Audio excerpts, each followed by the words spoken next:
चलो तो स्टार्ट करते हैं यूनिट 5 को, जिसका नाम है entrepreneur and the loss.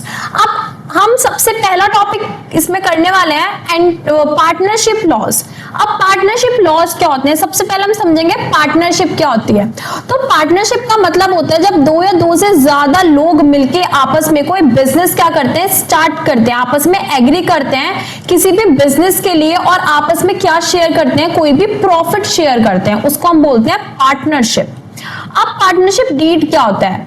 Partnership deed होता है एक रिटन एग्रीमेंट, एक ऐसा एग्रीमेंट जिसमें लिखा होता है कि किसको क्या काम करना है, बिजनेस का किसको कितना प्रॉफिट मिलेगा। ये सब जो भी रिटन स्टेटमेंट्स होती हैं किसी भी बिजनेस को लेकर, पार्टनरशिप को लेकर, वो क्या होती है वो हमारी पार्टनरशिप डीड में लिखी हुई होती है।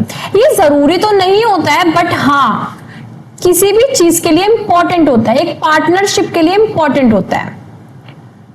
इसके की प्रोविजंस क्या होते हैं? तो रजिस्ट्रेशन, देखो रजिस्ट्रेशन का मतलब क्या है कि अगर हम रजिस्टर करा लेते हैं अपनी किसको, पार्टनरशिप को, तो हमारे लिए इजी हो जाएगा। कल के दिन को हमें क्या करना पड़ जाए, अगर केस करना पड़ जाए अपने किसी पार्टनर के ऊपर, ठीक है, जिसके साथ हम पार्टनरशिप में बिजनेस चला रहे हैं, कल के दिन को वो हमारे साथ फ्रॉड कर दे, कोई भी प्रॉब्लम आ जाए हमारे बिजनेस में, तो हम क्या करते हैं, इजीली उसकी कंप्लेन कर सकते हैं या फिर केस कर सकते हैं उसके ऊपर, अगर हमने रजिस्टर कराया हुआ है तो। Then reliability. अब रिलायबिलिटी क्या होती है? पार्टनर्स हैव अनलिमिटेड रिलायबिलिटी, कि कल के दिन को अगर बिजनेस में बहुत ज्यादा लॉस हो गया तो वो क्या कर सकते हैं, अपने पर्सनल एसेट को बेच के क्या कर सकते हैं, बिजनेस को जो भी उसमें लॉस हुआ है उससे ओवरकम कर सकते हैं। ठीक है। मैनेजमेंट। अब मैनेजमेंट का मतलब क्या है कि जो भी हमारे पार्टनर है वो पार्टिसिपेट करेंगे हर चीज में, जो काम हम कर रहे हैं, जितना काम हम कर रहे हैं, फिर जितना भी हमारे पार्टनरशिप डीड में लिखा हुआ है कौन क्या काम करेगा उसके हिसाब से मैनेज करेंगे। Now mutual agency. Mutual agency मतलब कि हम क्या करते हैं, पार्टनर्स को साथ में बिजनेस करते हैं, हम हर चीज में साथ है, प्रॉफिट साथ है, उसका लॉस हमें साथ झेलना है, मतलब कि हमें एक म्यूचुअल अंडरस्टैंडिंग, दो साथ मिलकर, दो पार्टनर साथ मिलकर इस बिजनेस को स्टार्ट कर रहे हैं। प्रॉफिट शेयरिंग वही होता है कि जितना भी हमारा एग्री हुआ है, जितनी भी अमाउंट के ऊपर, जितने भी परसेंट के ऊपर, 50-50 पे, 60-40 पे, वो हम क्या करते हैं, आपस में प्रॉफिट या लॉस को शेयर करते हैं। Dissolution of partnership. अगर क्या हुआ, कल के दिन को हमें पार्टनरशिप को क्या करना पड़ा, हटाना पड़ा, तो उसके क्या क्या स्टेप्स होते हैं। सबसे पहला बाय एग्रीमेंट। जो पार्टनरशिप है हम क्या कर सकते हैं, जो भी हमारे दो पार्टनर्स है, तीन पार्टनर्स है, जितने भी पार्टनर्स हैं वो बैठ सकते हैं, म्यूचुअल अंडरस्टैंडिंग से क्या कर सकते हैं, अपनी पार्टनरशिप को तोड़ सकते हैं, ठीक है ना, डिसॉल्व कर सकते हैं ना। Compulsory dissolution. अब इसमें क्या होता है कि हम क्या कर सकते हैं, कल के दिन को जाके अगर कोई भी इश्यू होती है तो हम इजीली क्या कर सकते हैं, लीगल एक्शन ले सकते हैं, ठीक है, लीगल एक्शन ले सकते हैं। या फिर हमें बिहेवियर सही नहीं लग रहा है अपने के पार्टनर का, ठीक है, तो हम मतलब कि लीगल लग रहा है कुछ भी, तो हम क्या कर सकते हैं, उसको हटा सकते हैं। Next is court order. अब कोर्ट ऑर्डर में क्या होता है कि अगर कल के दिन को कोई भी हमारा जो पार्टनर है वो कोई भी मिसबिहेव करता है हमारे साथ या फिर हमारे साथ फ्रॉड करता है, तो हम इजीली उसके ऊपर क्या कर सकते हैं, केस कर सकते हैं। Now business ownership. अब बिजनेस ओनरशिप क्या होती है, कितने टाइप्स की होती है। सबसे पहले सोल।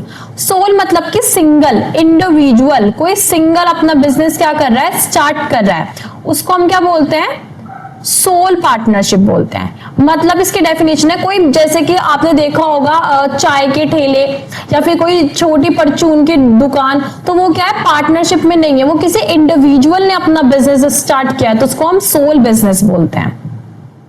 इसका कंट्रोल किसके पास होता है, बिजनेस डिसीजंस किसके पास होते हैं, जो भी इसका ओनर होता है, उससे किसी से पूछने की जरूरत नहीं है। जो भी टेक्स्ट है वो उसकी इनकम जो है ओनर की उसमें से जाता है। अब पार्टनरशिप क्या होती है, पार्टनरशिप वो बिजनेस होता है जो दो या दो से ज्यादा पर्सन्स मिलकर स्टार्ट करते हैं या फिर चला रहे होते हैं, रन कर रहे होते हैं। इसमें रिलायबिलिटी अनलिमिटेड होता है, पार्टनर्स के अमंग शेयर होती है, कल के दिन को लॉस होता है तो उन सबको अपनी प्रॉपर्टी को, बाइक को, मशीन्स को बेच के उसको पे करना होगा, मतलब कि वो आपस में डिसाइडेड होता है। कंट्रोल किसका होता है, पार्टनर्स के ऊपर कंट्रोल होता है, पूरा बिजनेस पार्टनर्स कंट्रोल करते हैं और उस हिसाब से करते हैं जितना उनका एग्रीमेंट में मेंशन्ड है, 50-50% या 60-40, 70-30, वो उनके हिसाब से होता है। टेक्स्ट किसके हाथ में होता है, पार्टनर्स के हाथ में होता है कि कौन पे करेगा, कितना पे करेगा, कैसे पे होगा। Next is LLP, limited liability partnership. अब इसमें क्या होता है, इसमें पार्टनरशिप तो होती है, किसी भी कंपनी को खोलते तो पार्टनरशिप में ही है साथ मिलकर, लेकिन उसमें लिमिटेड लायबिलिटीज होती हैं। मतलब कि जितना हम इन्वेस्टमेंट कर रहे हैं सिर्फ उतने का रिस्क है। समझ लो कोई आईटी कंपनी खोली है पार्टनर्स ने मिलके, और क्या हुआ, आईटी कंपनी जो हमने खोली, जितना हमने इन्वेस्टमेंट करा है हमें उतने का ही रिस्क है। ऐसा नहीं है कि कल के दिन को हमें कोई अपने पर्सनल एसेट को बेचकर उसको पे करना पड़ेगा, उसमें कोई पर्सनल एसेट का इन्वॉल्वमेंट नहीं होता है। अब ये फॉर्म कैसे हुआ था, गवर्नमेंट ने फॉर्म किया था ये एक्ट जो है हमारा लिमिटेड लायबिलिटी पार्टनरशिप एक्ट 2008 में। इसमें लिमिटेड लायबिलिटीज होती हैं। कंट्रोल क्या होता है, कंट्रोल भी शेयर होता है, जो भी एग्रीमेंट होता है LLP का, ठीक है, जैसे पार्टनरशिप का एग्रीमेंट होता है। टैक्स भी पार्टनरशिप के हिसाब से दिया जाता है जितने में आपने एग्री करा है। नाउ प्राइवेट लिमिटेड कंपनी, अब प्राइवेट लिमिटेड कंपनी क्या होती है, जैसे कि कोई भी कंपनी, जैसे कि कोई आईटी या फिर कोई प्राइवेट कंपनी जो कुछ लोग मिलकर खोल रहे हैं, मैक्सिमम 200 लोग आपस में मिलकर कोई भी प्राइवेट कंपनी खोल सकते हैं। इसमें भी लिमिटेड अमाउंट ऑफ मतलब कि लिमिटेड लायबिलिटीज होती हैं। ये भी क्या कर सकते हैं, प्राइवेट कोई सिंगल भी खोल सकता है, कोई साथ मिलके और कुछ लोग साथ मिलके भी उसको क्या करते, पार्टनरशिप में भी खोल सकते हैं। पब्लिक लिमिटेड कंपनी, अब पब्लिक लिमिटेड कंपनी क्या होती है कि जहां पे कंपनी ऑफर करती है उसके शेयर किसको, पब्लिक को, ठीक है, जैसे कि आपने देखा होगा शेयर मार्केट में जो चीजें होती है ना, इससे रिलेटेड। इसमें भी लिमिटेड हमारे पास लायबिलिटीज होती हैं, जितना हम इन्वेस्टमेंट कर रहे हैं उतना ही, या फिर जितने के शेयर्स खरीद रहे हैं उतना ही डिपेंड करता है। सेल्स एंड इनकम टैक्स, अब सेल्स एंड इनकम टैक्स में सबसे पहले हमारा जीएसटी। हम सबको पता है जीएसटी क्या है, जब भी हम कोई सामान ऑर्डर करते हैं या फिर अमेजोन पे से कोई फोन ऑर्डर करते हैं तो उस पर जीएसटी भी इंक्लूड होता है।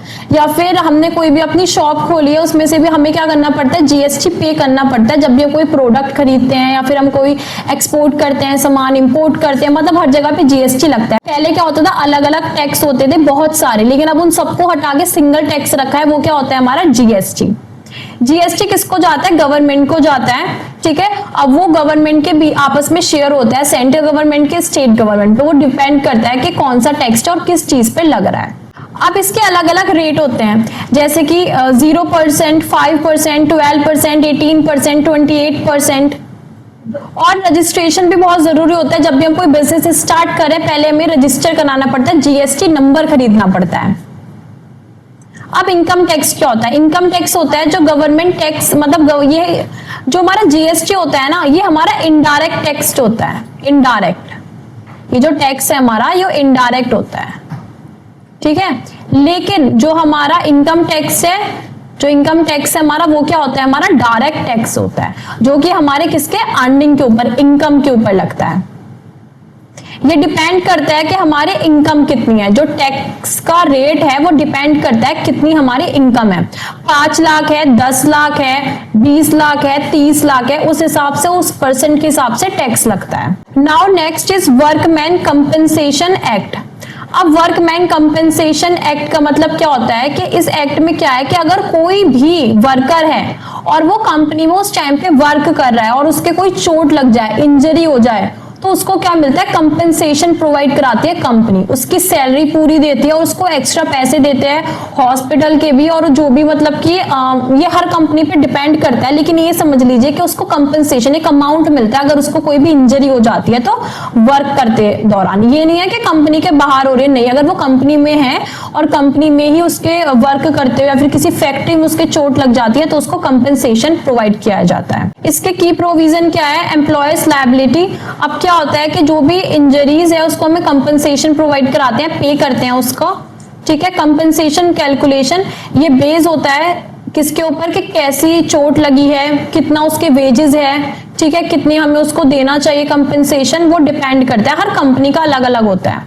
डिस्प्यूट रिजोल्यूशन के मतलब कंपनसेशन में अगर कोई भी मतलब कि कोई इशू हो जाता है, कोई कंपनी नहीं पे करती है या फिर कम पे करती है, जो भी है वो क्या होता है, वो अंडर एक्ट के आता है और वो उसके बाद में मैटर रिजॉल्व हो सकता है इजीली। पेनल्टीज भी लगती है अगर employer who fail to employ with the act और object to penalties. Next topic is national agencies supporting small scale industries. अब कौन कौन सी हमारी नेशनल एजेंसीज है जो क्या करते हैं स्मॉल स्केल बिजनेसेस को या फिर इंडस्ट्रीज को क्या करती है, सपोर्ट करती है। First one is ministry of micro small medium enterprises. अब ये क्या करती है, ये रिस्पॉन्सिबल होती है क्या करने के, formation of implementation of the policies. मतलब ये बहुत सारी पॉलिसीज और प्रोग्राम्स किसके लिए इंट्रोड्यूस कराती है, किनको हेल्प करने के लिए, स्मॉल स्केल इंडस्ट्रीज को। उनको लोन प्रोवाइड कराना, सब्सिडी प्रोवाइड कराना, मार्केटिंग में हेल्प करना, ये सब काम कौन करते हैं, ये अलग अलग एजेंसीज करती हैं। इसकी क्या क्या स्कीम है, इसकी स्कीम्स पढ़ते हैं। सबसे पहले prime minister employment generation programme. इसका मतलब ये है कि इसमें क्या इसका एम क्या है, इस प्रोग्राम का एम होता है कि वो क्या करती है, जनरेट कराते हैं सेल्फ एम्प्लॉयमेंट, अपॉर्चुनिटी प्रोवाइड कराती है, सब्सिडी प्रोवाइड कराती है कि छोटे छोटे वर्कर्स या फिर छोटे छोटे स्मॉल स्केल इंडस्ट्रीज क्या कर सके, खुद से स्टार्टअप कर सके, या फिर बहुत सारे लोग विलेजर्स क्या कर सके, खुद के बिजनेस स्टार्ट कर सके, उनको पैसा प्रोवाइड कराती है। Next is credit guarantee fund trust और फॉर माइक्रो स्मॉल एंटरप्राइज। अगर कोई खोलना चाहता है अपना कोई भी स्मॉल बिजनेस तो उसको लोन प्रोवाइड कराती है। Then micro and small enterprise cluster development programme. इसमें जो भी प्रोडक्टिविटी होती है, ठीक है, या फिर डेवलपमेंट होता है, क्लस्टर्स को मतलब कि क्या करते हैं, वो अलग अलग ग्रुप्स बना लेते हैं जो कि मिलके क्या करते हैं, हेल्प करते हैं लोगों की उनका बिजनेस स्टार्ट करने में, उनकी प्रोडक्टिविटी को इंक्रीज करने में, उनको गाइड करते हैं, ये समझ लीजिए। Next point is small scale development bank of India. अब जो small scale bank of India है, ये डेवलपमेंट बैंक ऑफ इंडिया, ये क्या करता है, ये जो हमने ऊपर पढ़ा है ना, ये जो हमने पढ़ा ministry of micro small and medium enterprise, जो लोन प्रोवाइड कराती है, सब्सिडी प्रोवाइड कराती है, कैसे प्रोवाइड कराती है, ये आती है हमारी SIDBI, मतलब कि small industry development bank of India के अंडर। मतलब ये बैंक ही ये पैसा प्रोवाइड कराता है जिससे कि ये प्रोग्राम क्या करते हैं, स्मॉल इंडस्ट्रीज को सपोर्ट करते हैं। Direct finance, indirect finance and credit and risk mitigation, ये आप एक बार रीड कर लेना, सेम ही है। Then national small industry corporation, अब ये क्या करता है, ये प्रमोट करता है growth of small scale industries by providing support services. ये हेल्प करता है मार्केटिंग में, फाइनेंसिंग में और प्रमोटिंग में। मतलब कि जो भी हेल्प चाहिए होती है मार्केटिंग से रिलेटेड, क्रेडिट सपोर्ट या टेक्नोलॉजी अपग्रेडेशन के थ्रू, वो कि कौन प्रोवाइड कराता है, हमारा national small scale industry corporation. अब ये कैसे प्रोवाइड कराता है, सबसे पहले आपको मैंने पहले भी बताया था, जो स्मॉल स्केल इंडस्ट्रीज होती है ना, वो क्या होती है, उनके पास मार्केटिंग मतलब लैक ऑफ मार्केटिंग होती है, वो इजीली अपने प्रोडक्ट को प्रमोट नहीं कर पाती क्योंकि उनके पास इतने फंड्स नहीं होते हैं, ठीक है, कि वो प्रमोशन करा सके, मार्केटिंग करा सके। तो जो हमारा नेशनल स्मॉल इंडस्ट्री कॉर्पोरेशन है, ये हेल्प करता है प्रमोशन कराने में, ठीक है, इन स्मॉल स्केल इंडस्ट्रीज को प्लेटफॉर्म प्रोवाइड कराता है या फिर हेल्प करता है। देन इनको लोन देने में, फैसिलिटीज प्रोवाइड कराने में, रॉ मटेरियल प्रोवाइड कराने में हेल्प करता है। देन टेक्नोलॉजी, अब आपको पता है नई नई टेक्नोलॉजी चल रही है तो उनको कैसे वो यूज कर सकते हैं, उसमें भी उनकी हेल्प करता है। Now next is khadi and village industries commission. अब ये क्या करती है, ये फोकस करती है प्रमोट करने के लिए खादी और विलेज इंडस्ट्रीज को social economic development of rural areas. जो छोटे छोटे रूरल एरियाज में हैं, उसमें जो छोटे छोटे एंटरप्राइजेस होते हैं, छोटी छोटी दुकानें होती हैं, उनको हेल्प करते हैं खुद को क्या करने के लिए, खुद का बिजनेस स्टार्ट करने के लिए। खादी इंस्टीट्यूट्स में क्या होता है, provide financial assistant for establishment of the khadi manufacturing unit. And village industries में ट्रेनिंग प्रोग्राम्स होते हैं, जैसे कि बी कीपिंग बहुत फेमस है, ठीक है, मतलब अलग अलग जो छोटे छोटे क्या है बिजनेस हैं, उनको ट्रेनिंग प्रोवाइड करा सकते हैं, क्या कराई जाती है कि आप ये बिजनेस स्टार्ट कर सकते हैं, ये वाला बिजनेस स्टार्ट कर सकते हैं, इसके क्या बेनिफिट हैं, इसमें आपको क्या क्या चीजों की जरूरत पड़ेगी, कितना प्रॉफिट होगा, उनको सिखाया जाता है, आप कैसे स्टार्ट कर सकते हो, क्या क्या चीजों की रिक्वायरमेंट्स हैं। State agencies supporting small scale industries. अब स्टेट की कुछ एजेंसीज होती हैं, उनके बारे में पढ़ते हैं। सबसे पहले स्टेट फाइनेंशियल कॉर्पोरेशन। अब इसके नाम से पता चल रहा है फाइनेंशियल कॉर्पोरेशन, मतलब आप इजीली बना के लिख सकते हो, क्या प्रोवाइड कराते हैं, financial assistant to the small scale industries within respective states.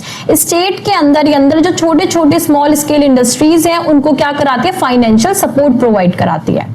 Term loans होते हैं, छोटे टाइम के लिए, लॉन्ग टाइम के लिए, मतलब डिपेंड करते हैं लोन्स, ठीक है। देन वर्किंग कैपिटल, ठीक है, कि क्या जो उनको मतलब कितना उनको हम working capital as an loan provide करा सकते हैं कि उनके day to day operations perform हो सके easily. Next is state industrial development corporation. इसका मतलब ये रिस्पॉन्सिबल होता है development of industrial infrastructure and promoting industry within the state. अब इसका काम क्या होता है, ऊपर तो सारा काम क्या है, प्रोवाइड कराना लोन, इसमें डेवलपमेंट ऑफ द इंडस्ट्रीज, हम कैसे डेवलप कर सकते हैं अपनी इंडस्ट्रीज को, उस पर ज्यादा रिस्पॉन्सिबल, उसके लिए ये रिस्पॉन्सिबल होती है, ये ज्यादा उस पर फोकस करती है। इंडस्ट्रियल इस्टेट्स और entrepreneurship development. Now third is district industries centres. अब इसका मतलब क्या है, जो प्राइमरी हमारी गवर्नमेंट है वो क्या करते हैं, डिस्ट्रिक्ट लेवल पे प्रमोट करते हैं स्मॉल स्केल इंडस्ट्रीज को। अब ये आपको नाम से भी पता चल रहा है, ठीक है। सबसे पहले देखिए financial corporation financial support provide कराती है।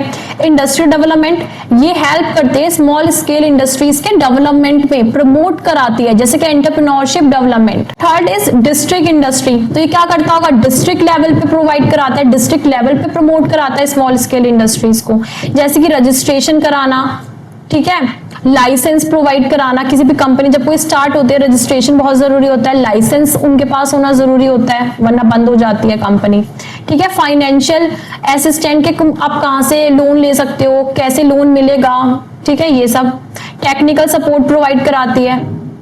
Then fourth is state MSME department. MSME department क्या था, जो हमने यहाँ पे पढ़ा था ऊपर, this one, yes, ministry of micro small and medium enterprises. अब ये स्टेट पे बेस्ड है, पहले हमने सिंपल पढ़ा, ठीक है, ministry of micro small and medium enterprise. अब इसमें क्या आ गया, स्टेट, मतलब जो विद इन अ स्टेट है, जो स्टेट के अंदर डेवलपमेंट प्रोवाइड करा रहे हैं छोटी छोटी स्मॉल स्केल इंडस्ट्रीज को। ये डिपार्टमेंट्स क्या करते हैं, ऐसी पॉलिसीज को इंप्लीमेंट करते हैं, ऐसी स्कीम्स लेके आते हैं जो प्रमोशन करते हैं किसका, ministry of micro small and medium enterprises को, मतलब छोटी छोटी इंडस्ट्रीज को प्रमोट कराते हैं, फाइनेंशियली सपोर्ट करते हैं, टेक्निकल सपोर्ट प्रोवाइड कराते हैं, ये सब। अब इसके की फंक्शंस क्या होते हैं, पॉलिसी फॉर्मेशन, ऐसी पॉलिसीज बनाते हैं जो क्या कर सकती है, हेल्प कर सकती है किसके ग्रोथ में, SSI के ग्रोथ में, स्मॉल स्केल इंडस्ट्रीज के ग्रोथ में, उनको प्रमोट कर सकते हैं उनकी ग्रोथ को। Then incentives and the subsidies, ये क्या प्रोवाइड कराती है, सब्सिडी, टैक्स, इंसेंटिव्स, जिससे कि हम इजीली क्या कर सके, अपना बिजनेस स्टार्ट कर सके। तो ये यूनिट यहाँ पे खत्म होती है, तो नोट्स प्लीज आप डाउनलोड कर लेना और सब कुछ नोट्स में से आएगा आराम से। All the best for your exams and bye bye. हमारे kkstore.kkworld.in पर अनबॉक्स और न्यू प्रोडक्ट्स काफी क्रेजी लूट प्राइस पर मिल रहा है, लिंक डिस्क्रिप्शन में मिल जाएगी।